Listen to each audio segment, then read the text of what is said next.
Do both ignorance and knowledge lead to darkness? January 29th, 2021. Shri Balaji asked, Namaste Swami, kindly explain the concepts of avidya and vidya and asambhuti and sambhuti which occur in the Ishavasya Upanishad. Following are some excerpts from the Upanishad.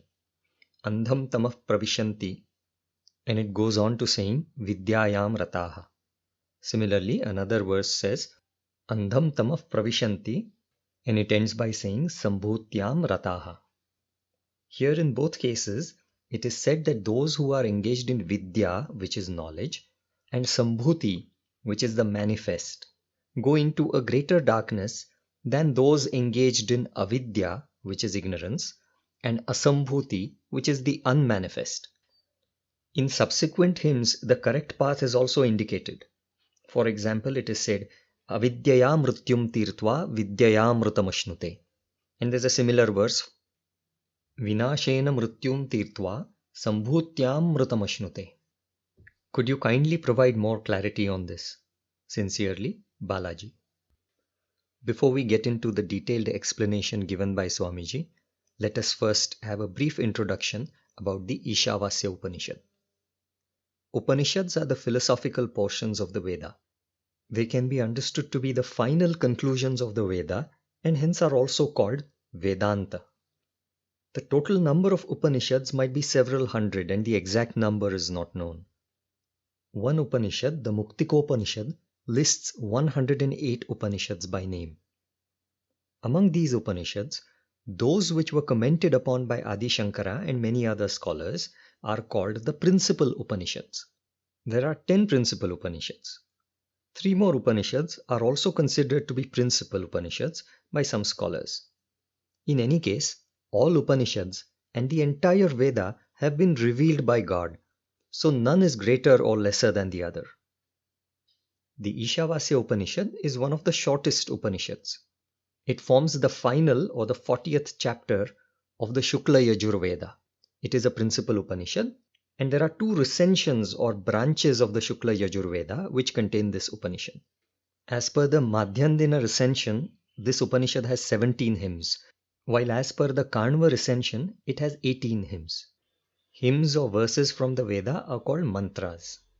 Full commentaries on the Ishavasya Upanishad have been given by Sri Adi Shankaracharya, Madhvacharya and many other scholars.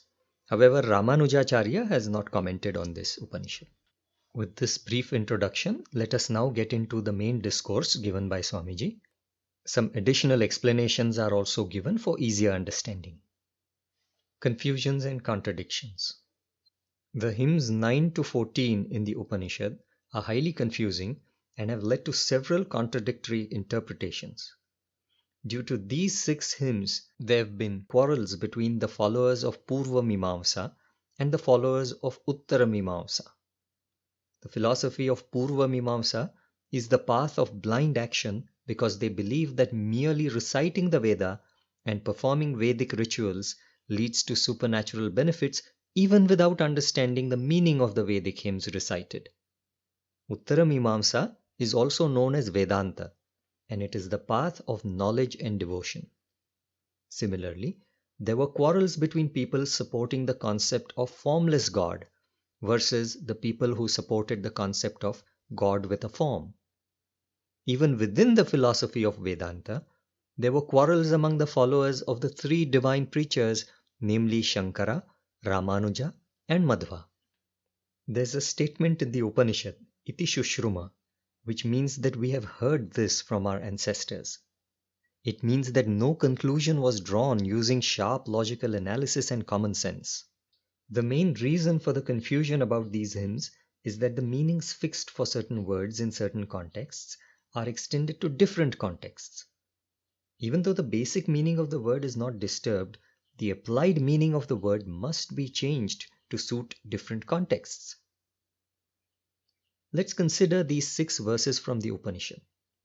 Verses 9 to 11 are about ignorance and knowledge, which is avidya and vidya, while verses 12 to 14 are about the unmanifest and the manifest, which is asambhuti and sambhuti.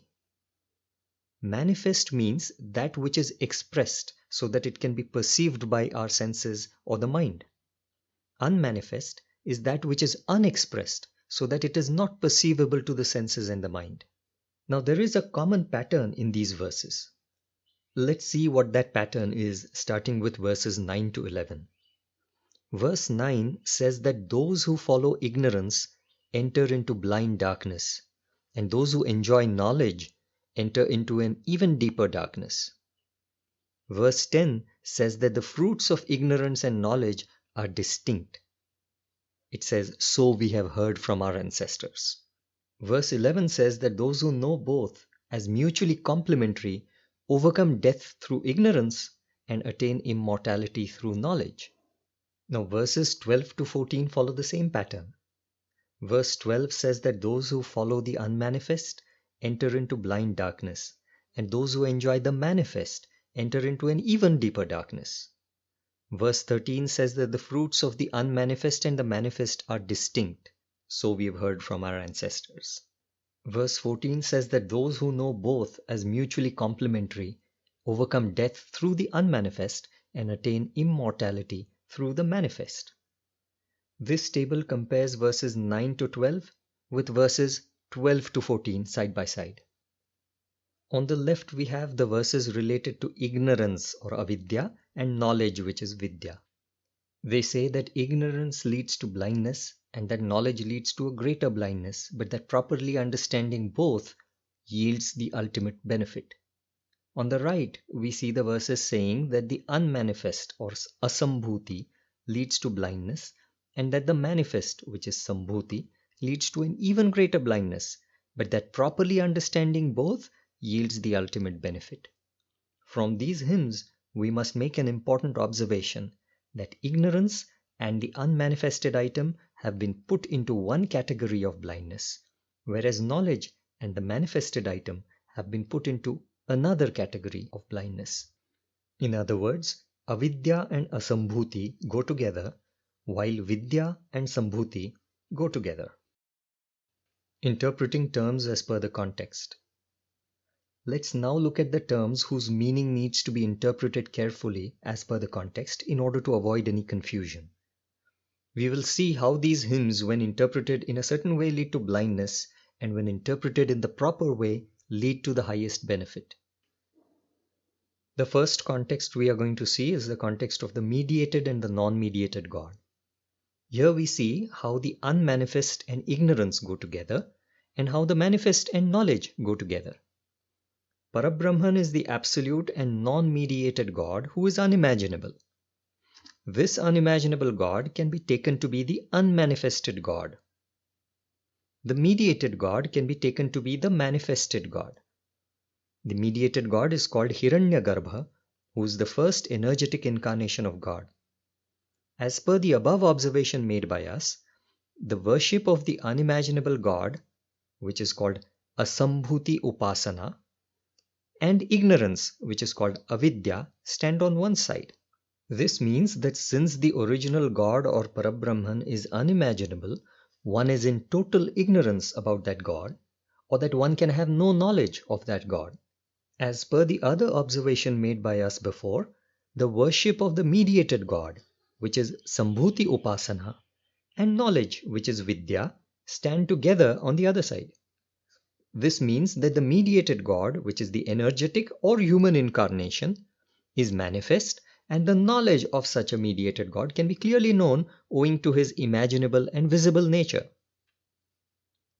Now let's look at the context of divine knowledge and worldly knowledge. If you take God as the unmanifested absolute reality and creation as the manifested reality, the ignorance or avidya associated with the unmanifested God has already been explained earlier. Since the unmanifested God is unimaginable, every soul has complete ignorance about him. When you take this creation as the manifested reality, the knowledge of this creation, which is Vidya, ignoring the Creator, is a greater darkness. This is because the knowledge of this creation causes people to get more and more interested in creation for the sake of their own enjoyment, and they never develop any interest in the Creator. This is mentioned by the words Vidyayam rataha and Sambhutyam rataha in the original verses of the Upanishad. Please remember that the Vidya or the knowledge that leads to darkness does not mean the knowledge of the manifested mediated God. It means the knowledge of the manifested creation or the knowledge of the medium itself which is criticized. Worshipping the mediated God is a good path and is not criticized here. Since you are unable to worship the non-mediated God or the Parabrahman, it is inevitable to worship the mediated God alone. But you should not worship the mere material out of which God's medium is made. The material out of which God's medium is made is inert matter, inert energy, and awareness. These are also the components of this manifested creation. Worshipping only the manifested creation means you become a materialist or a worldly person whose goal is only to enjoy the world. Thus, the knowledge of the manifested world is useful when applied to the medium of God. The same knowledge is not good if it is applied to the whole world for the sake of worldly enjoyment. In other words, if the material of God's medium alone is worshipped, or the manifested creation in general is worshipped, neglecting God, it is bad. Thus, Sambhuti Upasana, or the worship of the manifested item, becomes good or bad as per the context. It is good in the context of the medium of God, and the same becomes the worst if it is taken in the context of enjoying the whole world. This second worst sense is implied in the Vedic verses when it is said that it is a greater darkness to worship the manifested or Sambhuti, which is associated with worldly knowledge, Vidya. Now let's turn to the verse which says that one crosses death by ignorance and gets blissful immortality by knowledge. The absolutely true God created this relatively true world using the superimposition of self-ignorance upon himself. This is referred to as ignorance or avidya. With the help of this self-ignorance, this creation is manifested, which is Sambhuti. And as a result, the boredom of loneliness, which is comparable to horrible death, is crossed. But that God who is entertained by creation always favors Vidya, which is ethics and justice. He gets bliss when ethics and justice are followed. He does not like avidya, which means unethical behavior and injustice. A human being can also create his own imaginary world using superimposed self-ignorance. But the human being may tend to get entertainment through unethical imaginations like having illegitimate sex or getting illegitimate happiness by becoming rich through unethical earnings, hurting one's just enemies, etc. Such a human being does not attain bliss, but attains hell in this world and in the upper worlds. The basic entertainment through the creation of an imaginary world based on self-ignorance may be a common point between God and a bad human being. But the effect of the entertainment of God is good, since he supports justice, while the effect of the entertainment of the bad person is bad, because he supports injustice. The entertainment is common, but the good way of entertainment of a good person leads him to heaven, while the bad way of entertainment of a bad person leads him to hell. Now let's look at the context of theoretical devotion and practical devotion, which is called upasana. Knowledge belongs to the intellect and devotion belongs to the mind. Both the intellect and the mind are unmanifested, which means they are not practically expressed, so they are asambhuti. Knowledge and devotion together are called theoretical devotion or asambhuti upasana. This type of devotion is put in the same category as avidya in the Upanishad. This means that mere theoretical devotion, which includes knowledge as well as devotion to God, is ignorance. It is said to be ignorance because asambhuti or the unmanifest is associated with ignorance or avidya. Practical devotion, on the other hand, which is called karma yoga, involves the expression of the theoretical devotion in the form of manifested energy or manifested matter. Devotion expressed in the form of energy is service or work, and it is called karma sannyasa. Devotion manifested in the form of matter is the sacrifice or offering of wealth, which is the fruit of work. This is called karma phala tyaga. Karma yoga consists of both karma sannyasa and karma phala tyaga done as per the devotee's ability. This karma yoga is called sambhuti upasana or manifested devotion. In other words, it is practical devotion. Theory is the mother of practice, and hence both are required to please God. By the theory, one crosses the threefold ignorance, which is the ignorance about God, the ignorance about oneself, and the ignorance about the real path to please God. Thus, through asambhuti, one is said to cross death. Practice or karma yoga gives bliss, since God is really pleased with the real love expressed by the devotee with proof. This is sambhuti, which leads to the attainment of blissful immortality. Modify meanings of words to protect the concept. We'll now try to understand the approach adopted to make the interpretations made above. In order to protect the correct concept, it's necessary to modify the applied meanings of the words vidya, avidya, sambhuti, and asambhuti according to the context. It requires sharp logical analysis. One must be perfectly clear about the actual concept from all angles. Words mentioned in the scripture should never be allowed to affect the accuracy of the concept. You can sacrifice the popular meaning of a word for the sake of protecting the clear and correct concept. Some ignorant people think that they are perfect scholars, but they end up sacrificing the true concept in order to preserve the popular meaning of a word. The correct interpretation is that in which the true concept is protected. A wrong interpretation is that in which popular meanings of words are protected at the cost of sacrificing true concepts. Even in the correct interpretation, the basic meaning of the word is not changed. For example, the meaning of the words sambhuti and vidya, as per the correct interpretation, is the knowledge of the medium of God which is a part of creation. The meaning of the same words as per the wrong interpretation is the knowledge of the entire world for the sake of worldly enjoyment.